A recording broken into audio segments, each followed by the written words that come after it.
Hey everybody, welcome. We're here to do some recording for some Reddit stories. You know, we figured might as well diversify as much as possible. And then you also get to see our beautiful skill check side set. This is different from the main set that we run the game on. And this is where we're gonna be doing all of our sort of like ancillary content. Work in progress. Yeah, exactly. It's gonna change a lot probably over time, but here's where we are today. Oh. And I figured let's get right into it. And you know, for our first ever Reddit recording that we've ever done. Yep. Am I the asshole? You want an answer now? Yes. just tell me straight up. Pretty and cool. down. Am I the asshole? Player tries to play OP character during ongoing game at LGS. Oh no, why? At LGS. What is LGS? Local game store. Right. That text holds so much weight in this sentence. This is the most lopsided sentence I've ever seen. You want to just pass judgment now? Yeah. No, let's read the story. Okay, for me, we're at a D. Yeah, we're already dipping low. Yeah. Some context is necessary before I begin the story proper. Okay. For the last couple of months, my local game store has hosted bi-weekly drop-in sessions for Fendelver and below. We typically have a solid group of core players, so up and every time one of these players happened to have the character die during an encounter, they rolled up a new character for this week's session, no problem. Have you done Fandelver before? I have done exactly one session of Fendelver before. How would you characterize the adventure, just for the audience? Fendelver has a big focus on like, look, I'm gonna run through the first step of it. You take a job. Spoilers. Yeah, spoilers for Fendelver, oh no! You take a job, you go on a road, you see a dead horse, you get ambushed by goblins, you go and you try and eradicate all of them because that is the only justice goblins that can are evil, exist. right, of course. Exactly. But characterizing it as this is an intro adventure. It's the beginning adventure. Yes. It's the first thing that lets you know, like, you can look at things and glean information and you can fight things and, you know, there's decisions to be made. Sometimes you talk to the goblins, you know. Now we have OP character, LGS, and newbie campaign. And newbie campaign. D-. However, our local game store games use the point buy system so that players can be balanced and no one comes to the table with an overpowered character. Sure. Point buy is one of the systems that you make characters by. Extremely balanced, very, very good. Well, not extremely balanced. Most balance is standard point array, but it's also like... The idea is to keep characters power. within bounds so that no one is playing anything insane, you're kind of working with the same resources. Yes. That's not the case here. A player in a group, and one who has frequently played in every game that the store hosts, decided that it was better for them to bring a character where they had rolled for their stats. Perfect. Rolling for stats is much higher base stats. That's what we do on skill check, and as you can see, you'll get people with 18s, you'll get people with 8s, and 6s, and you never know where those are going to land, especially if no one watched you do it. Yep. I noticed that this was odd looking at their character sheet, which included a positive bonus in every stat, right, of course, and a 20 wisdom, which under point by rules is impossible at 5th level. The highest possible score is 19 after racial bonuses. I pointed this out to them and they brushed it off as they were in a hurry and just decided to roll their stats. They corrected their wisdom, but left the other stats the way they were before they spoke to the DM about it and corrected the other scores. Am I the asshole for pointing this out, or should I have let them play their character? This is the whole thing? This is the whole thing. Oh, wow. This is actually a nuanced question. Yeah, no, this that's isn't really just good. a fucking slam dunk destroy this person. As an aside, this player also has a habit of rolling dice before declaring that they would like to do something and will load the good dice roll in order to succeed. I feel I'm nitpicking, but this is something that I've noticed and never gets addressed. Okay, why is this a nuanced question? I agree with you, but for the audience. So, a lot of times on Reddit, you'll see someone say like, I have a player who sexually harassed another player.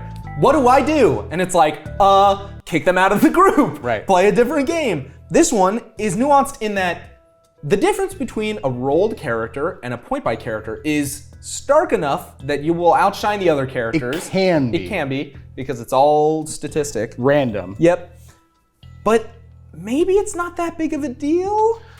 It really depends on, I think, like where they were going with this, because definitely I've rolled characters, like you're saying, with like 6s, particularly in like charisma, where they're just like, okay, I'm role playing a statue. But all the stats are positive. Right, all the stats are positive. So now you already have like, is this person being truthful? Is this person even rolling their stats? Right, exactly. Did they just write them numbers? in? And I think there's like an old DM's rule, and it's in a few of the DMGs where it's like, if there's an average score of like 13 or below, you can reroll when you're doing those kinds of rolled stats. And that would automatically give you like an aim of like all positive, which is cool.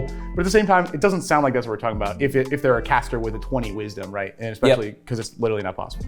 So I guess my first challenge is like, this person already thinks they're not being truthful in one data point and now sees what they're effectively doing with the dice is rolling them before saying what they're doing to know if they've succeeded or not. And like rolling a dice and being like, I'm just rolling dice. And then when they see like an 18, be like, I attack. Like, yeah. So playing devil's advocate as much as I can right now. Okay, sure. This game sounds like, or this group sounds like they often have characters die and then come back. Sure. Or make a new character. Or there's people coming in, they have busy lives, coming in and out. It could very well be that this player just wants to use the same character for an extended period of time. I think that if you're going to an LGS, you gotta follow the rules. This is home game stuff, and I'm a big proponent of you should play the game how you want. If that means like not even having a character sheet and just rolling and kind of making shit up as you go, like go do that. Fun. That's fun at home, but at an LGS, there's this like, there's a rule that is when people set out a standard, you should follow it. That's kind of how it is. Yeah, what's interesting here is it's like, none of these are so immediately obviously like this person made a genuine attempt to be a bad actor. This person knows what they're doing. Here's the thing, we ascribe a statistical likelihood that they know what they're doing. But I think this is OP's problem, which is that they could maybe be making mistakes. Now, I agree with you. I think this person is being deliberate. They're going just far enough that they're not gonna get called out. And this is why I think OP's problem is, OP I think has played a good amount of games and like thinks this is it, but doesn't have the confidence to be like, stop cheating. Yeah, here's the thing. If you go up to this person and after they do that roll bullshit that they were talking about, and you're like, hey, you should probably roll after you know what you're rolling for. If that person starts to stand up and get defensive, then you know that you're playing with a diaper baby. Like, there's someone who does not belong at any table, and they only are there to win, which is, you know, Drew, role plays for everyone, including diaper babies. But But I think the thing that is grinding our gears the most is that what they're doing is taking away from the things that make D&D the best. Drew, when it's your turn as a player, and you say, okay, I've thought about it. I'd like to make an attack at the big bad evil guy. He has 1 health left. If it comes to his turn, they're gonna kill my downed friend.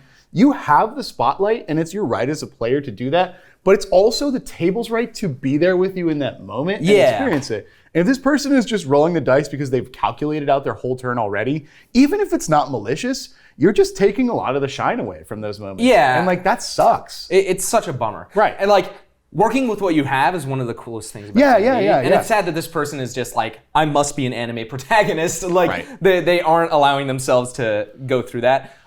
Even though we're on RPG horror stories, or because we're on RPG horror stories, there isn't a lot of like, am I the asshole consensus like they have on the main Reddit, but a lot of people saying like, this is a damn cheater. Yeah. This is a damn cheater. Nothing else to say. Well, it's good that there's a lot of people kind of, I hope, giving OP the confidence to go back to that person. And I would say do the test that you did. That's pretty smart. Yeah, it's not nitpicky at all to expect everyone to play fair. Especially like, imagine that you want to play like a multi-class that's super hard to pull together. Like expecting other people to play fair is like super The craziest thing about LGSs is like, if you meet some good people who come back to the LGS often, you can just be like, hey guys, wanna roll stats next week? Yeah. And then if everyone agrees, then you can roll stats. Make sure you have a general understanding with your table. And if someone skirts that understanding, you can maybe give them the benefit of the doubt, but 2 benefits of the doubt starts to be like, Another comment points out that you can have a 20 in your score if you use custom lineage and you pick a feat that gives you a +1. It is possible to get there.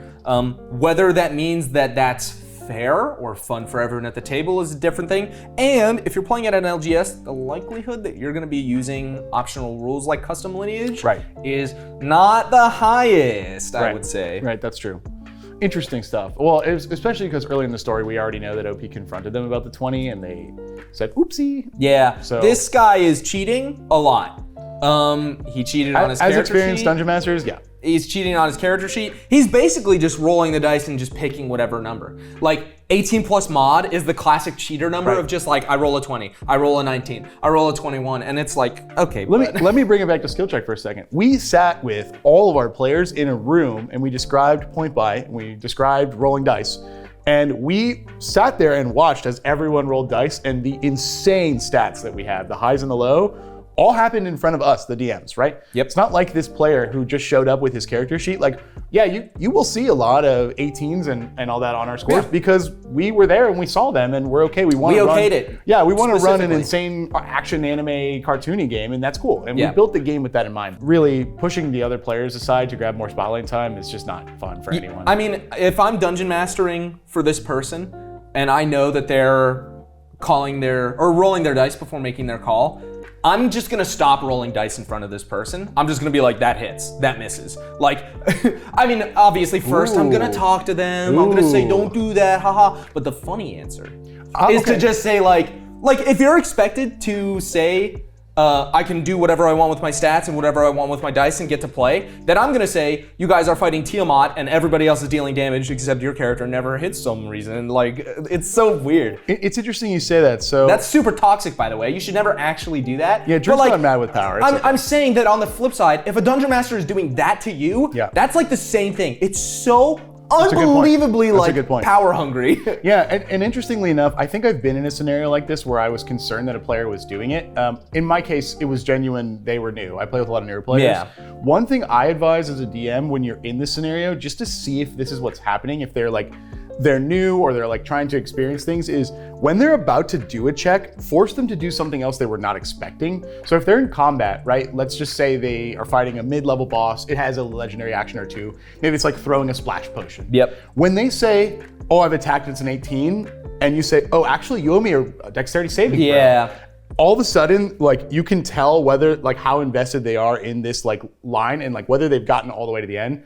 It's different when they've, like, planned their turn versus, like, they know all the numbers that are coming. Yeah. And you can really see if you change it a little bit and, like, kind of throw a little bit of a monkey wrench, you can kind of see where it's genuine confusion or it's, like, they get frustrated in a different way. Yep. So that would be my advice, is, like, just try to get them off their toes a little bit. Yeah. Okay, so I think... Final conclusion, OP, not the asshole. Oh, OP, dude, you gotta get a different group or talk to the DM first. Then, if the DM is non-receptive, then there's maybe a chance that they're in cahoots. Yes, so actually one more thing. This person is supposedly has come to the LGS multiple times. Yeah. When people come to LGSs multiple times, they make friends or they know someone, usually. I would maybe ask store employees first if they know anything about this person or kind of be gentle about this, because what you really don't want to have happen is to find out that this is like the store owner's son and then like lead a revolution. Yeah, so be careful, but also on the flip side, not just like you getting in a trap, you may hear from the store owners, oh, that's Johnny, he's just a dick. We need to have a sign that hangs from the ceiling that says, just talk to them. Oh yeah, and we can tap the sign, because a lot of these stories are gonna be like, maybe just talk to them and figure it out. Because if this person really wants to cheat, they'll get upset. Right. And if they are just trying to play the game, then you can just talk to them and they'll be like, okay. A lot of times with players like this is a habit too, so this might not be there. Yeah. If they're in multiple groups, you can find out very quickly if other groups are like, yeah, we don't like Johnny, he has all 20s. Yeah. Okay, I think final conclusion is that, well, I guess... Tap the sign. Yeah, tap the sign. Just talk to them. A new tradition. Who's right? Yeah, I mean, we both agree, and this guy also agrees, but I think that, you know, we have to find out who's right between the two of us. Right. We're just gonna do a quick roll-off. I seem to have rolled a natural 1. Cool. Well, your opinion was the same as mine, and mine's better than yours. Yeah, you're right. Okay. Thanks. I didn't mean to be so wrong.